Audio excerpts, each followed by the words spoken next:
Welcome back, guys. It's time for another virtual walkthrough of this time we have the 2021 Cougar 29 FKD. It's hard to say all that fast. Starting at the front, you have your typical A-frame hitching mechanism. You got where your ball goes under here from your tow vehicle. This is your locking grip here, and then you put your pin in through here to secure the ball down here and make sure that has to be down when the ball's in place. It has to be down. You have to put a pin through it to make sure you're completely locked on. Then we follow back. You've got your tow chains which you need to cross, and then you've got your brake control cable right here. So this little wire is, looks small, but it's actually pretty important. It needs to go to your tow vehicle, and when it's, if your tow vehicle ever separates from your trailer, this will get pulled, and then it pulls out a little pin inside, right in behind here for your brake control. What that does is it'll engage the electric brakes on the trailer to stop it from rolling. So you have to have a battery that's on board, hooked up, and charged for that to work. So when you're towing, you always need a fully charged battery in case there's an emergency. So just something to remember. Right behind that we have our power jack. It's got some lights in the front for docking and undocking at nighttime. That's a switch there. And then you've got your extend and then your retract, depending on which direction you want to go. If you ever have a problem with the actual device operating, there's a little rubber thing here. You pull that up, and inside the unit there's a little hand crank that you can put on there and actually do it manually. So if you ever lose power, or if you have an issue with your power jack, you can still do it manually. Right behind here you have your two 30-pound tanks. So you got quite a bit of propane. However, we still recommend that you only use one tank at a time. The valve can go on both. And you can use both propane tanks at once, but if you do that, you're going to end up with no propane at one point. So we say switch it over, turn on one tank, let that pressurize and use that propane. When that's empty, switch it to the other one. You can take that one out and get it filled. So that way you always have propane. Right behind that is your battery. This is a brand new battery on this particular unit, but it's fully charged, all connected, ready to go. Just before we go around another part of the unit, I'm going to bring you on this side and show you this compartment here. So in this compartment you've got some fuse panels and some wiring on this side for your in-command system. And then on the other side you've got a couple of things. Top, you've got your battery disconnect. So right now the battery is hooked up and plugged, connected, and that's not on. So the battery's in use. When you're ready to store your unit for a period of time that you don't want the battery to go dead by being drained by the clocks and stuff inside, then you switch that to off, the other way direction, and it severs the connection to the battery so it doesn't drain it. So if you're storing your unit, just something to remember, that's a good thing to keep it charged. Now if you're going to store your unit through the winter time and it's not going to be in a heated area, you really want to take that battery off and store it inside, otherwise the battery could freeze and then you're going to have to replace the battery. So we're going to turn the battery back on. Right below that you have your auto level. So on this unit it has auto level. So it's got 4 stabilizers that will stabilize the unit, and we have a separate video on our YouTube channel here that you can watch on how to run the auto level system. Works really well. Just watch the video a couple of times, make sure you're comfortable with it before moving on. So we're going to go around the other side and move down this side of the unit.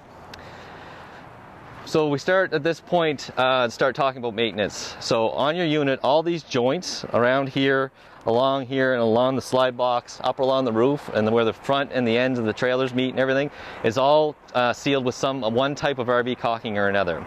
So that, just like any caulking, will dry out over time. So if you're in a heat for dry of the winter or heat in the summer, will dry out and it crack and potentially let you have moisture problems with your trailer. So you really need to be looking at all your caulking on a regular basis. The manufacturer says you have to do that every 6 months. We say do that more, at least every 3. Just do a quick visual inspection. You'll save yourself a big headache if you do. If you see anything that actually has a bit of a crack or it doesn't look good, or maybe it's opened up, you really want to clean that part part off, take off the existing caulking, clean it off, then put a new bead of caulking down to make sure that it stays waterproof or water resistant at that point. If you don't, you will have water issues. The other part of maintenance that we always talk about is the roof maintenance. So the roof of an RV is made out of a rubber membrane. So if you're going to have your trailer for a long period of time, or really anybody that has a trailer, you really want to check your roof and then do a cleaning and conditioning every 6 months. We do recommend you just do it in the spring and then do it in the fall, and that gives you on that 6-month rotation.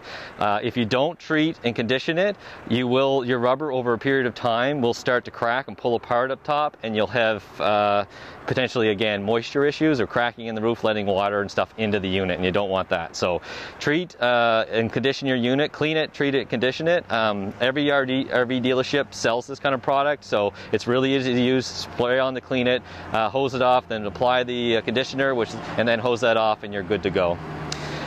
This particular unit is set up for plug and play cameras. So you've got side cameras and a rear camera. All you have to do is buy the components, and then these things come out and you plug in the cameras that are available, and then you get a little screen on your dash. So it's a good way, if you're going to be traveling a lot, to have all that visibility around your trailer. This one here is your solar connection. If you want to put a little portable solar panel beside the RV and trickle charge your battery, that's how you do it. So this connection is ready for that. So it just plug and play, and it's all wired for that. Then back here you have your water heater. So this water heater runs on propane and electricity. It'll only run electricity when you're plugged into shore power or on the post. It will not run off the battery for electricity. However, it can run propane off the battery, but you have to have propane in the system and your tanks on for that to work. When you are ready to turn your water heater on, you want to make sure there's water in that tank. If you turn that water heater on without any water, it'll destroy the tank, at least the elements and stuff, but probably the tank pretty quickly, and then you're replacing a whole tank. So make sure it's full of water before you turn it on. You can run the electricity only on post power, and you can run the propane on both. So it just depends on where you're camping and how you want to do that.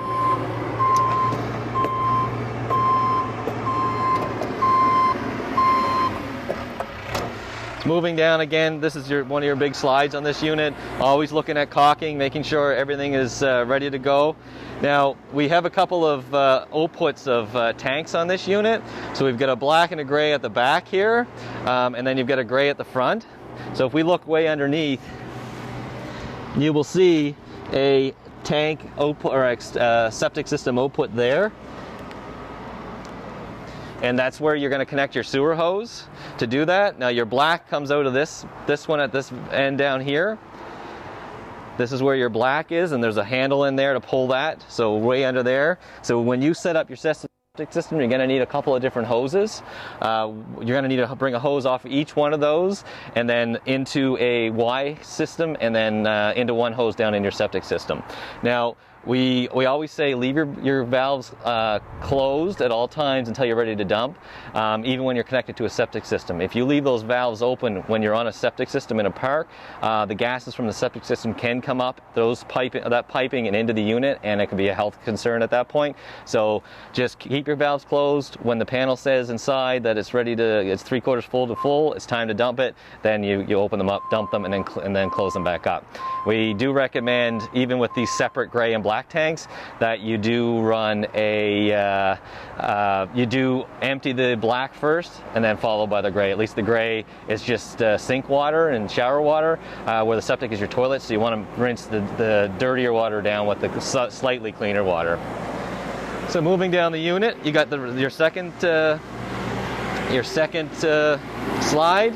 In here is your little hose, quick connect hose that we're going to get to and show you how that works. Down a little farther, there's lots of storage in this area for anything you want to store. These doors on this are all magnetic, so there's a magnet at the top that holds them, and then they're all slammed, so they can come down and they'll close and latch themselves. You have a key on your key ring that will lock all of these individually.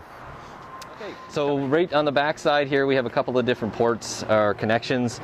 This one is where your key TV is, so when it's time to plug in a satellite system or a campground cable, you plug them in one of these two connections, and then they're pre-wired to send the signals to the TV and recognize what's coming in.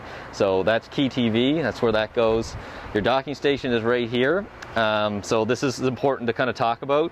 This is where your hose will go when you're ready to use either city water or fill up your tank for freshwater storage. So right now, if you see that this says city water with the blue handle going that way, so when you connect your hose here, it's going to pressurize the plumbing inside and run your taps. It's not going to fill your freshwater tank. If you want to fill your freshwater tank, you need to turn this valve down, which says tank fill, this way, and then it will fill up your freshwater tank. So when you're filling your freshwater tank, you want to remember that you just want to put clean water in there. It will run to your taps if you use your electric water pump, and that so that you don't want to leave water in there for too long because it can go stagnant. So you want to make sure you're draining that after a while if it's been in there for a while. Otherwise, you know, you could have some sort of health concern from stagnant water. So just be careful with that. Now we're going to go back and make sure it's up to city. So then when I come down a little farther, I've got my tank flush. So you hook your hose into there when you're ready to clean out your black tank, if you want to do that. So plug your hose in there, turn that down to connect it. Now don't over tighten these because these fittings will break if you try and tighten them with a wrench. Just want to snug them so that there's no dripping. And then you can fill this dries water to your black water tank, which can clean it out. If you're going to do this, make sure that you are connected to your sewer and that you got your black tank valve open, because it will fill the tank, and when it fills up the tank, it then can start spilling up into the toilet and cause you a big mess. So just make sure that the valves are open before you start filling that. You also have your outside hot and cold running water. Obviously your hot water tank has to be running and producing hot water. You use the quick connect hose I showed you a minute ago to plug in there, and then you can run it and do whatever you need to do, wash off the kids or whatever. So that's your docking station. Below that, so this is your power connection. This is a 50 amp trailer. So the way this connection works is that you turn it a little bit to bring it open. Okay. So that's your connection for 50 amps. It goes in a certain direction, and you'll see that there's a little guide right here that has to line up with this here. So plug it in all the way, and then turn it a little bit to make sure the connections, and then snug this down, this little collar here. Just snug it down a few times just to keep it intact. Now if we follow the hose, the power cable all the way to the post, we supply our 50 amp trailers with a 50 to 30 dog bone. This is the end of your 50 amp cord. So if you book a site, you want to book 50 amps to run everything in your unit properly. Now, not every campsite has 50 amps, so you may end up on a 30 amp connection, which looks like this one. So we don't want you to get to a site and you're thinking you're getting 50 and you only have 30 and you can't hook up your trailer. So we supply them. So all they do is plug in here, connect, and then that goes into 30 amps and then into your post power, the power of the unit. So then you can run your air conditioner and everything. But this trailer does require 50 amps to be fully compatible to run everything it needs to run, but you can still manage most of the functions on 30 amps. So we'll keep moving along. You've got a nice ladder to get on your roof. Your roof is walkable. Be careful when you're up there, especially when you're cleaning and conditioning that stuff. It gets slippery. Spare tire right here, and you've got an extra piece of storage in the back. Lots of storage under there. Sort of a pass-through. There's doors on either end of that for that compartment, so lots of access in there. Brake lights and turn signals are on the back here, plus driving lights on the top. And again, it is pre-wired for the camera at the very top of the unit, right there. It's just a plug and play. We sell them in the parts store if you ever wanted to purchase them. Again, this is just the other side of that pass-through, so you can see all the way to the end. There's lots and lots of storage in there. Coming down the unit, you got your back bathroom stairs to get into the bathroom from the outside, or second entrance exit, and you've got your main entrance here. If you want to put a TV outside, you've got cable plugs and satellite plugs coming out from the Key TV system into this area, so you can wire a TV up to this area, and then you've got your plug beside it to run that device, that TV. Now you have to be plugged into your post power or shore power to actually have power going through those. Come a little farther down and we'll talk about your main stairs. So these are the new style stairs. They're quite stable. We're really happy with them. There's just a couple of things you need to remember about them. One thing is, if you do not get these nice and level and down, when you close your door can have a bang and damage it right there on that support. So if they happen to be up too far, you damage the door and the stairs, and then you potentially have to have a fix there. So make sure they're all the way down. Be careful with that first time you're swinging that door and make sure it's okay. The other thing is that any dirt or water that happens to be on these stairs, when it's time to travel, they flip up and they go inside the unit, and so all that dirt and water goes in the unit. So just take a hose, rinse them off, get all the dirt and debris off them after a weekend of camping, and then dry them off, and then you'll save your headache by the time you get home if you had left them to be all dirty, and you'll just have that headache. So just a tip there. Now, when you do get out and you need to bring the stairs down, this is your tab here. So the stairs connect and just support themselves right here with this, and it locks it in place, and another one on this side. You just pull that pin and then pull the stairs out and let them come down. And that's your outside stairs. Last thing we're going to talk about on the outside is your awning. So it's a nice big awning that runs for the majority of the length of this unit. Awnings are really just made for sunshade. If you run or open an awning in any kind of rain or any kind of any wind, they're not designed for that kind of environment, and they will damage themselves. So the weight of the water can damage the arms. The breeze pulling it up, and can rip the awning apart from the arms and everything. So we always just say, have the awning out for sunshade. If it's raining or windy, put it in, and don't leave your awning unattended. Don't leave your awning out and leave your trailer for a period of time. You never know when a rainstorm or windstorm can come up and completely destroy your awning, and then you'd probably have to get it replaced. So just be careful with that, and it's just our tip. So that's the outside of the 2021 Cougar 29 FKD. We're going to take a trip through inside now and give you a walk around. Welcome to the inside, guys. We're going to do a little video walkthrough of the inside of this unit to show you how things work. And we're going to start at the in-command system right inside the door, because it controls most of everything we're going to talk about. So if we move over to the in-command, you'll see that it's currently set to the off or screen off. You hit any button and this comes up to your code. So this one is currently set to 1111 to open it up. If you want to change any of the settings on the unit, including the passcode, you can go into that area and then set a new passcode for yourself, and then you're good to go. So we'll start right at the home button. So starting on the top, you've got your levels. So this is your fresh tank, this is your black tank, and you have two gray tanks, or one gray tank on this unit. As they fill up, you'll see a little line start forming from left to right to show you the level of the tank. Your battery on the bottom here tells you the voltage of the battery and the state of it, so that's where you're looking to see if you have any charge in your battery.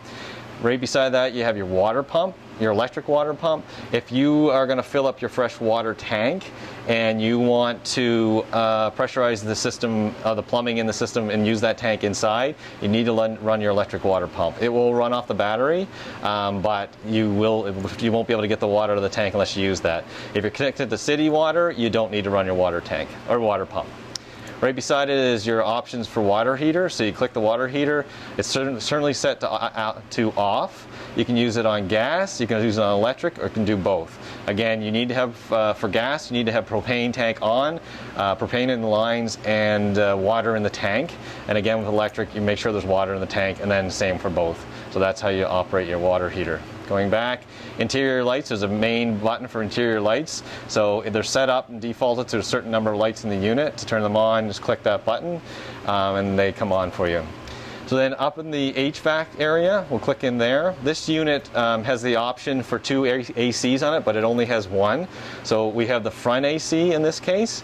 You have some settings here. Right now it's running on the AC cool option with a fan speed of low. You can set that fan speed to high or auto, but give it time to change, and then it'll turn off and then come back on that fan setting.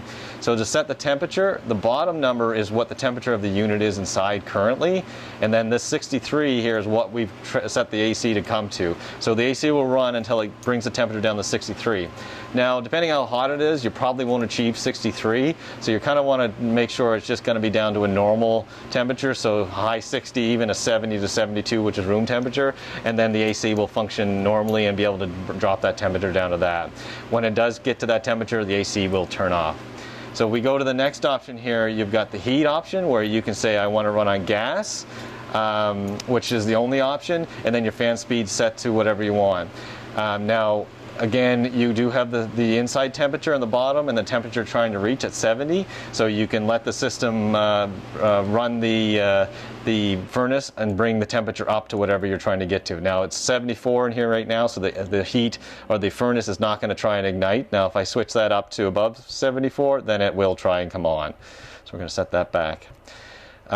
Next option is auto, so you can have the AC and the heat set to a particular temperature. So if you have cool nights where you need a little heat and you have hot days where you need a little AC, you can set it to auto and one temperature and let them keep the temperature depending on the time of day, what it's going to run by itself. And then again, you have the settings for fan of low, medium, low, high, and then auto. We typically say just run auto because it'll do what it needs to do. And then your last setting is off before we go cycle around. So it's off. Then you can go to the fan. So that'll turn the fan on, cycle air through the unit, and then we're going to go back to cool to run the AC again. Now again, this unit only has 1 AC on it. If it was option for 2, when you go into the second rear AC, you'd be able to option through here, and this would change from a -F to an actual temperature, and then you could do the same sort of things with an AC in that area to cool that part. But in this unit, we have 1 AC in the front. So let's go back with the back button. Lights. All your lights inside are controlled by here. So if we have ceiling lights, we have the bedroom light, we have the awning light for the outside, the LED strip under the awning, and they're all controlled from here. I'm going to keep those on. Individually, you can pretty much, almost every light in the unit can be turned on and off individually. So that button activates the circuit of lights, and then you can turn particular ones on and off.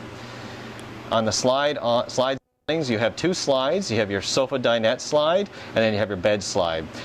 You either run them in or you run them all the way out. Try not to have your slides half in and half out. Try them all the way out or all the way in. You can if you need to get in the unit just briefly, sure, you can do that, but don't keep them halfway in and halfway out for long periods of time, because they're not sealed up at that point. So you can let water come around the edges and into the unit. Now the awning is also on this screen, where you can put the awning out by running that button, and it'll cycle the awning out and then in if you want to bring it all the way in. And again, bring the awning all the way in. Don't leave it halfway out overnight or anything like that. So if we go back a screen, the last one was the settings option, where we talked about at the very beginning you can set your passcode, but you can also set up your phone to connect this and pair your phone with this device. And there's an app, an in-command app that you can download that you'll be able to do all of these options from your phone. So you just got to get the app, pair it up, and then you can deal with what you want through your phone instead of the screen. So that's your in-command system. So we'll start with the rest of the unit in the kitchen. Now, the big feature about this one is the counter space. The whole front area is a kitchen, which gives you, if you love to cook, this is one of the best you can get. So we have a nice big farm-style sink, tap. You've got lots of plugs on either end with a USB charger here as well. Lighting is controlled in the kitchen from here, and there's this light above me, this LED strip here is what that controls. Individually, you can turn your lights on and off as if they're microwave, just a standard residential microwave, operates like anything in your house, followed by your fan, your exhaust fan, and your light. So there's a light there, and then you've got your cooktop. Your cooktop is glass, so it gives you that counter space, but to access the burners, you just fold that back. and then you have 3 burners and an oven. Now each one of these is a burner, and this is the oven. So if I wanted to turn this front burner on, they're labeled. You turn that to start or to light, and then you click this, and you'll see that it comes on. And then that, as long as there's pressure or propane in the system, that would continue to burn as much as there's propane. So when then I would just set the temperature I want, and then when I'm done, I just turn it back to off. Now to light the oven, it's the same thing. You go to ignite, there, and then you click this, but you're going to want to do a little visual inspection under here to make sure that it did light, and then when it is lit, then you can set your temperature of what you want, and then back to off. The other thing to look at is there's lighting on here, so there's nice blue lights for night. They light up with the up button. If you go down, they light up, plus the light in the oven actually lights up to give you some light in there as well. So I'll turn those off, put the cooktop back. And again, you do need to have propane, so sometimes you get a little air in your lines. You may need to run that, just keep clicking it until it finally ignites. There might be just some air getting pushed through the lines as it purges that stuff. So okay, we'll move down to the fridge. Big double door freezer and refrigerator. Lots of space in both sides, or both areas. To operate, you have a couple of buttons. So to turn it on, you click the on button, which then activates the fridge to be on. And then you have an option of running in auto or gas. If this button is out, it's going to turn the auto off and then start actually running the propane in the back of the unit to cool the fridge. If you run out of propane, or it doesn't seem to, there might be air in the lines, this light will come on. So it's going to attempt to light for a few times. If there was no propane, that would come on and tell you you had a problem. We typically just say run on auto because it defaults to electric, and then when it does not sense electric, it will try and go on gas. So you just want to use your on and off button with auto, and then run it on electricity or gas depending on what your options are. The other part to remember is that the temperature of the freezer and fridge are controlled by this slider right here. This is on one of the fins in the fridge, and as you pull it down, the fridge will be warmer and the freezer will be warmer. And if you slide it up, it'll be cooler. Now this is just a piece of plastic with a sensor that's wired into the back of it, connected, and sometimes that sensor can get dislodged and just drop down, and if you do that, you're going to lose control over the cooling of the unit. So always just make sure that if you're having a cooling problem, do your adjustment, either a little colder or a little warmer depending on what you're looking for, and just make sure that that's connected to the back of that thing, because if it's not, you'll lose control of being able to cool your unit to what you need it to be. So we're going to turn that back off.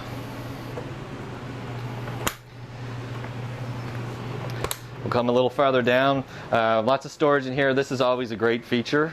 You wouldn't think it'd be a big deal, but having coat hooks in a travel trailer or a fifth wheel is such a good thing. Somewhere to put your coat when you come in the door. Big 50 or 55-inch TV wired into your stereo for DVD player. If you want to listen to music either from the TV, the stereo, it's all wired into the speakers on the roof in the unit and speakers outside. And you have particular zones. You have 2 zones. One zone is inside, one zone is outside. You can run them together, or you can run inside or run outside, depending on if you want to listen to music outside or inside or what have you. So that's your stereo. Below that is your electric fireplace. There's manual controls here, but there's also a remote in your package. And all your remotes for your TV, stereo are also in that package. That will do dimmer. It'll change the ambient lighting. It'll change the. You can set it for temperature. Or you can do it just a noise, so just run in a cycle in a fan, or heat. So there's a bunch of options with that. They're really good if you don't want to turn on your full furnace. In just a sort of a chilly morning, you run that for a few minutes, throw a little bit of heat through the unit, as long as it's plugged into shore power, and then it kind of warms the unit up for what you need. If we turn around behind here, this is where you've got your dinette with chairs and then your foldable couch. The light setting on here, all these lights, again, you can oh no, these ones are not, but they're controlled by this dimmer switch, so you just, depending on what you want, just keep touching it until you get the the setting you want. So if you want them a little brighter, you keep going, or them off, you keep going. So it's just a little sensor on the wall there, depending on what level of lighting you want. Okay, so we're going to keep going down. Before we move any further, I want to talk about your alarms. So this is your CO2 alarm on the floor here, and you've also got fire smoke detectors in the ceiling. So one is sensing for CO2 issues or gas issues, the other one is sensing for smoke. In either case, if either one goes off, you want to open the door and get everybody out of the unit before you try and figure out what's going on. If it happens to be a CO2 issue, then you need to make sure everybody's out, because everybody could be overcome with that and you wouldn't be able to escape the unit. So open the door, everybody out, and then trying to figure out what's going on. They do go over time, so if they start beeping, if it's not a battery in the smoke detector and they keep beeping after a while, it may be time to replace them. They do go after a number of years, so don't be surprised if one starts beeping on you. You've got wall light switches for the lights inside as well, so there is a manual light switch. Before we go to the bedroom, we'll look at your sort of pass-through washroom. So there's a big washroom, big shower, lots of space, good size sink in here. You've got skylight lights on the wall to control the lights over the top, and then you got your toilet in the corner here. So it's actually a fairly good size washroom, lots of space to move around in it. You can go down the hall into the bedroom, or you can come right into the bedroom. So depending on which way you want to go. Big bed in here, lots of place to sleep. Each light over the bed is manually controlled, and then you also have lots of storage under the bed, so lots of places to put things. You do have switching on the wall for the lights, and some USB plugs on this side of the bed as well. Big area for storing your clothes and stuff, so that slides both ways. And then you have your connections here for if you wanted to put a TV in this area. You can put a TV mount right there. There's structure in behind that to mount it. And then you got some more USB plugs. This is also your emergency exit window, so this flips up like that and slides out, and then you would just push that right outside, take the screen off, and then you can climb out the window if you had to escape in an emergency. Otherwise, you can just use the window as normal to there, and then come back in and it locks in that area. So guys, that's the walkthrough of the unit. I hope we covered everything you were looking for. If there is anything we missed or you have any more questions, just give us a call.